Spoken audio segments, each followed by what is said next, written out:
and we provide fresh salad, cold salads, condiments like boiled eggs, pickles, radishes, vegetables, all kinds of things, and crackers and cheese.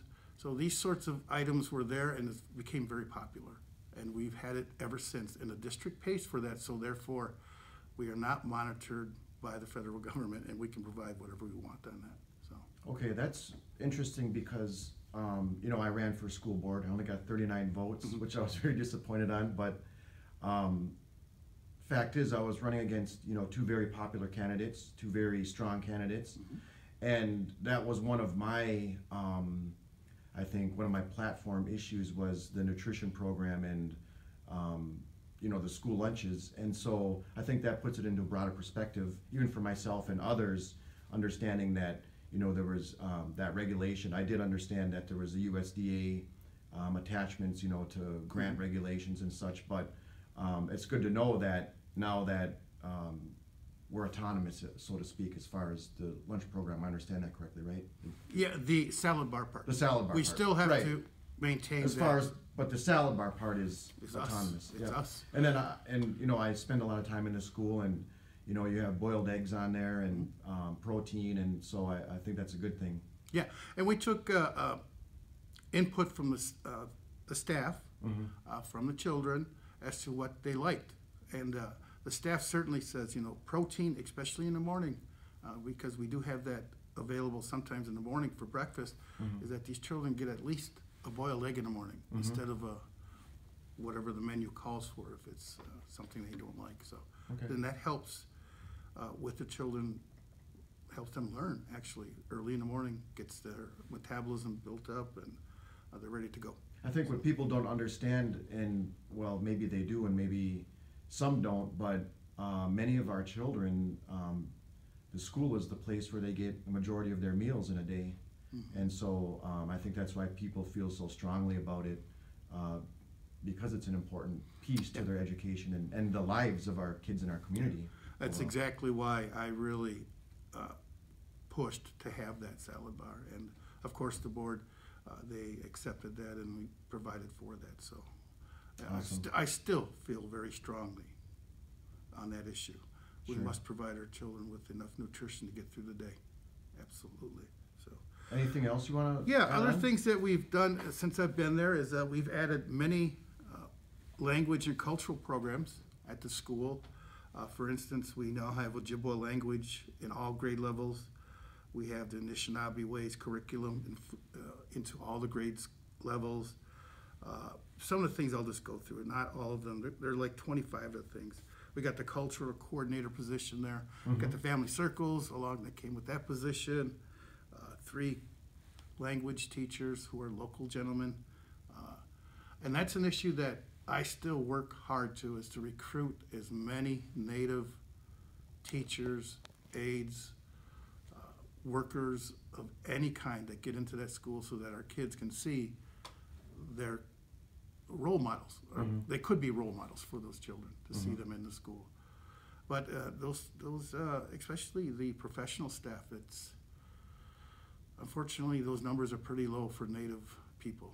And Well, it's funny you mention that, because we're actually, myself and I think probably like 3 or 4 carloads of community members are going to Wausau today to participate in a DPI-sponsored training that will basically outline what it takes to get cultural licensure for teachers. So you'll actually have the ability to have teachers that have a teaching license through the Department of Public Instruction,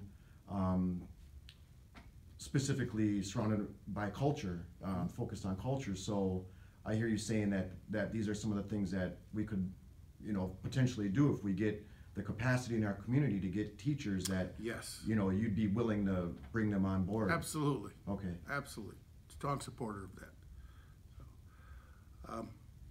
So, we still do the 7 grandfather teachings that we put into the school. That's been there for a long time.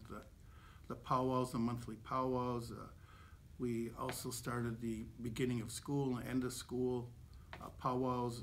I believe now we have one at the Indian Bowl at the beginning of the school year. Yep.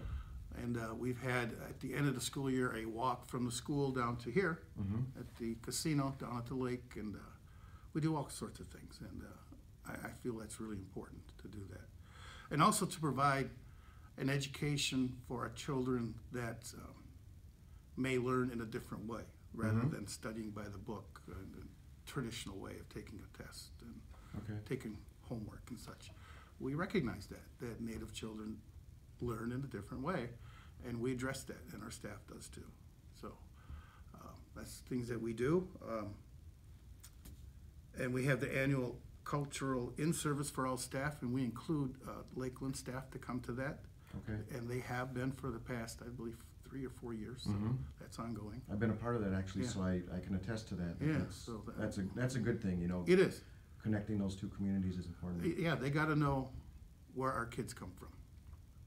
So those are some of the things I like to talk about. And Sure. One of the questions were, you know, who were your role models? Yeah, and you answered a lot of my questions in the previous, you know, in your answers, but that was one of the questions. You know, I think it's important for people to know who our role models are, because, you know, we're all role models in some capacity. So who are a couple of your role models? Well, I can honestly say is that my parents. Okay.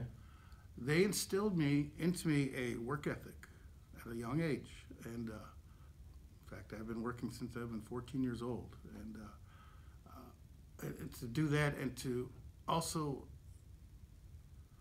take education seriously, because that's a key for many of our students to become successful, not only here, but elsewhere, elsewhere in the world. I mean, we just can't limit our children to here, Lac du Flambeau. It'd be nice to come back.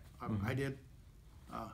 But there's another world out there that they have to be prepared for, and we need to prepare them for that. Role models that I looked up while going to school and coming back and working in the community as a young adult were some of the past tribal leaders, like Henry Butts St. Germain, you know, my Uncle Tom Molson, you know, and Mike Allen. Those strong leaders that I really respected and looked up to, and tried to do what they were doing in a good way, because I care about this community. That's why I became involved in the schools.